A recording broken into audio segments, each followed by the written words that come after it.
Reading the Bible and looking at the story of the children of Israel, like I'm not perfect. If I find myself in that position, only God knows what I'll do. But it just shows that God is good, God is kind, God is merciful, God is compassionate, God is loving.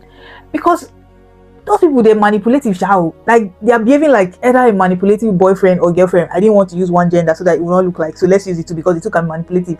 Because okay, one of the examples that just blew my mind was while in the wilderness, Moses sent 12 spies, go and spy the promised land and will go there. 10 of them came back, apart from Joshua and Caleb, which made it 12. 10 of them came back saying, oh, the guys are giants, we are so small in their eyes, and these people believed them. And so God was angry with them. I have told you that I've given you this land, go. And then you're believing report from these guys. And then they kept saying, oh, you should have left us in Egypt, telling Moses, you brought us here to kill us. Now you want to take us to this promised land where these guys will step on us and match us and crush our head, you know, those sort of things. And then God got angry, and God said, you know what, don't worry. In fact, they were already at the brink of entering.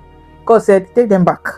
People should return back to that wilderness. We're not going forward. Let's go backward. And all of you are going to die in this wilderness. This generation will not go into the promised land. You know, sometimes when we read the Bible, people start to say things like, oh, but why would God, cause these guys not to enter? They all died. He killed them, or blah blah blah. It feels like he's a bad God. That's messy, because at that point, and at so many points, if you read their stories, God would have just changed his mind and said, I'm not doing.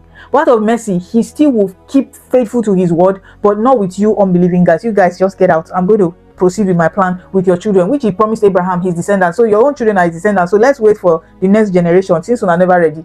It's just funny how God was angry, and then God said, return back, your generation will not go in. You guys are going to perish in this wilderness. And then they started to plead, and then they started to beg, and suddenly they said, okay, we are ready to go into the promised land. And then God has said, if you go, you will be consumed by these guys. Since you not believe, say they will consume you now, you'll be consumed. Guess what? Moses said, don't go. They literally carried themselves and they're like, let's go. And they really went. They say go, you say no. Now they say don't go, you say you want to go. Which kind of local problem be all this one? And then they went there, and then those guys chased the daylight out of them. I just read, I'm like, these guys, But like I said, who knows, if I was there, maybe I would have done worse. But there's just so many lessons to learn about trusting God and about the faithfulness and the mercies and the loving kindness of God. I hope you've read it. If you've not, go and read it and have some good laugh as well.